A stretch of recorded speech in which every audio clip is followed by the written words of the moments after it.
जय हिंद सभी साथियों को। रोजगार विभागों पे आप सभी का स्वागत है। आज आप सभी अपनी तैयारी को बहुत अच्छे से कर रहे होंगे। यूपी ट्रिपल एस से बिग अपडेट। जी हाँ, दो महत्वपूर्ण नोटिस आपके लिए जारी हो गए। वो महत्वपूर्ण नोटिस क्या है और जो इंतजार था कहीं ना कहीं अभ्यर्थियों का इनका समाप्त हुआ है। तो देखिए, 8 जून 2026 2022 कनिष्ठ सहायक मुख्य परीक्षा के अंतर्गत 54 पदों हेतु लिखित परीक्षा के आधार पर टंकण परीक्षा 567 अभ्यर्थियों का परिणाम 2/9/25 को घोषित किया गया था। उसके उपरांत बाहर घोषित उक्त 567 अभ्यर्थियों में से टंकण परीक्षा में सफल 219 अभ्यर्थियों का परिणाम 25/2/2026 को प्रकाशित किया गया था। आवश्यक सूचना 7/2/26 द्वारा आयोग के विभिन्न विज्ञापनों के अंतर्गत समय समय पर शॉर्टलिस्ट होने वाले अभ्यर्थियों को सूचित किया गया था कि आयोग के आधिकारिक वेबसाइट ऑनलाइन के माध्यम से अपलोड करने संबंध में विस्तृत सूचना लिंक यथाशीघ्र प्रकाशित किए जाएंगे। तो अतएव प्रश्नगत विज्ञापन के अंतर्गत विज्ञापित पदों हेतु निर्धारित अनिवार्य अर्हता एवं आरक्षण के सापेक्ष टंकण परीक्षा में सफल 219 अभ्यर्थियों में से आयोग की वेबसाइट निर्धारित पोर्टल पर ऑनलाइन माध्यम से अपलोड कराए जाने हैं। उसके साथ ही 7 जनवरी 2022 के उत्तर प्रदेश सरकारी विभाग उत्कृष्ट खिलाड़ियों के समूह गा की सीधी भर्ती 2022 के नियम 4 के अंतर्गत उत्कृष्ट खिलाड़ी श्रेणी के अंतर्गत ऑनलाइन आवेदन करने वाले किंतु टंकण परीक्षा में असफल निम्नलिखित 5 अभ्यर्थियों से अभिलेख अर्हता हेतु अभिलेख अपलोड कराए जाने हैं। तो उस क्रम में उत्कृष्ट खिलाड़ी श्रेणी के अंतर्गत ऑनलाइन आवेदन करने वाले टिंकू किंतु टंकण परीक्षा में असफल 5 अभ्यर्थियों अर्थात कुल 224 अभ्यर्थियों से निर्धारित अनिवार्य अर्हता अभिलेख आरक्षण से संबंधित समस्त प्रमाणों को आयोग के आधिकारिक वेबसाइट पर अपलोड करने जाने का निर्णय लिया गया है। तो कुल आपको देखिए 224 अभ्यर्थी हो गए हैं। उस क्रम में टंकण परीक्षा में सफल 219 अभ्यर्थियों एवं उत्कृष्ट खिलाड़ी श्रेणी के अंतर्गत ऑनलाइन आवेदन करने वाले किंतु टंकण परीक्षा में 5 अभ्यर्थियों अर्थात कुल 219 अभ्यर्थियों को सूचित किया जाता है कि वे दिनांक 10/6 से अपने अभिलेख अपलोड कर सकते हैं और अपलोड करने की अंतिम तिथि 9/7/2026 है। तो आपके लिए बहुत महत्वपूर्ण सूचना आ गई है।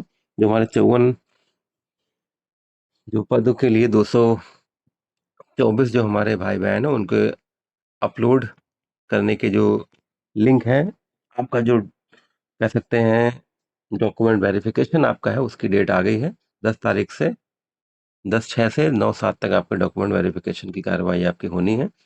तो ये देखिए, महत्वपूर्ण निर्देश आपके लिए।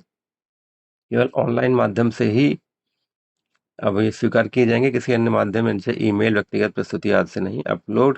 अभिलेख अपलोड करने का लिंक केवल निर्धारित तिथि समय अवधि तक सक्रिय रहेगा। उसके पश्चात लिंक स्वतः डीएक्टिवेट हो जाएगा। निर्धारित अंतिम तिथि के पश्चात अभ्यर्थी द्वारा प्रेषित किए गए अभिलेख स्वीकार नहीं होंगे तथा अभिलेख अपलोड न करने वाले अभ्यर्थियों के चयन पर विचार नहीं किया जाएगा। लॉगिन करने हेतु पंजीकरण संख्या प्रविष्ट करेंगे। उसके पश्चात मोबाइल नंबर पर ओटीपी आएगा। लॉगिन विवरण की सुरक्षा एवं गोपनीयता की पूर्ण जिम्मेदारी अभ्यर्थी की है। अभ्यर्थियों को नवीनतम कलर फोटो आपकी होनी चाहिए। 75% हिस्से में चेहरा, फोटो में कोई दूसरा व्यक्ति या कुछ नहीं और कुछ नहीं दिखना चाहिए। फोटो आपको 50 से 100 KB के बीच में होनी चाहिए। और अपने जो समस्त वांछित अभिलेख अनिवार्य रूप से वेब पोर्टल पर अपलोड करने होंगे। अपलोड करने के बाद आप व्यू करके उनको देख भी सकते हैं। और अगर अपलोड किए गए अभिलेखों में संशोधन भी किया जा सकता है, लेकिन तय तिथि के अंदर ही। तो ये देखिए, अभिलेख पूर्ण, स्पष्ट, पठनीय और विज्ञापन में दी गई शर्तों के अनुरूप हो। यदि अपलोड किए गए अभिलेख अपूर्ण, स्पष्ट और विज्ञापन की शर्तों के अनुरूप नहीं पाए जाते हैं तो आपका दावा स्वीकार कर दिया जाएगा और अभ्यर्थी को अनर्ह घोषित किया। यदि किसी आपके डॉक्यूमेंट कोई अलग अलग हैं, जैसे 10th के अलग मार्कशीट हो गई, सर्टिफिकेट अलग हो गया, तो आप उनको PDF में अपलोड करेंगे जो कि 2 MB से अधिक नहीं होगी। ठीक है। और अंकित जो विवरण होगा सुस्पष्ट, संतोषजनक, स्पष्टीकरण अभिलेख अपलोड करना होगा। भिन्नता के संबंध में आयोग का निर्णय अंतिम एवं बाध्यकारी होगा। अपलोड किए गए अभिलेखों की सत्यता, वैधता और प्रमाणीकृत का पूर्ण दायित्व अभ्यर्थी का होगा। अभ्यर्थी द्वारा अपलोड किए गए अभिलेखों में आयोग द्वारा आवश्यकता अनुसार स्पष्टीकरण मांगा जा सकता है। अभिलेखों की मूल प्रति प्रस्तुत न करने पर चयन के किसी भी स्तर पर अभ्यर्थियों का जो अभ्यर्थन है वो निरस्त कर दिया जाएगा। इंटरनेट सर्वर डिवाइस अन्य तकनीकी कारणों से उत्पन्न समस्या के लिए आयोग उत्तरदायी नहीं होगा। तो आपको तय समय में अपलोड करना है। 54 पोस्टों के लिए 224 हमारे भाई बहनों को अपलोड करना है, तो आपके लिए की बहुत ही महत्वपूर्ण है, जो आपकी डीवी से संबंधित आपकी प्रक्रिया शुरू होने वाली है आपकी 10 तारीख से। तो अब चलते हैं आज के हम लोग दूसरे नोटिस की तरफ। वो दूसरा नोटिस क्या है, तो आइए चलते हैं। तो ये देखिए हम लोग आ गए हैं आज के दूसरे नोटिस की तरफ। दूसरा नोटिस बहुत महत्वपूर्ण है। पहला तो आपके जो जूनियर असिस्टेंट 54 पदों का उनका इंतजार खत्म हुआ है आपका डॉक्यूमेंट वेरिफिकेशन का। अब आते हैं हम लोग स्टोर कीपर। ये देखिए सहायक स्टोर कीपर सहायक ग्रेड 3 की मुख्य परीक्षा के अंतर्गत सिंचाई एवं जल संसाधन विभाग के नियंत्रणाधीन सहायक स्टोर कीपर के 199 और उत्तर प्रदेश पुलिस आवास निगम के नियंत्रणाधीन सहायक ग्रेड 3 का एक पद, कुल 200 पदों के लिखित परीक्षा के आधार पर 1526 अभ्यर्थियों का परिणाम 29/10/25 को घोषित किया गया था। उसके उपरांत टंकण परीक्षा के लिए 1526 अभ्यर्थियों में 702 अभ्यर्थियों का परिणाम 25 फरवरी को घोषित किया गया और 7/2/26 द्वारा आयोग के विभिन्न विज्ञापनों के अंतर्गत समय समय पर शॉर्टलिस्ट होने वाले अभ्यर्थियों को सूचित किया गया कि अभिलेख से संबंधित डीवी संबंधित आपकी यथाशीघ्र प्रकाशित किए जाए। तो उसके क्रम में 702 अभ्यर्थियों से आयोग की आधिकारिक वेबसाइट पर ऑनलाइन के माध्यम से अपलोड कराए जाने हैं अभिलेख। तो आपके लिए बहुत महत्वपूर्ण है। जो आपके 200 पदों का जो सहायक स्टोर कीपर की जो अपनी भर्ती के लिए आपने परीक्षा दी थी, टंकण पास किया था, उसमें आपके डीवी से संबंधित आपका नोटिस आ गया है।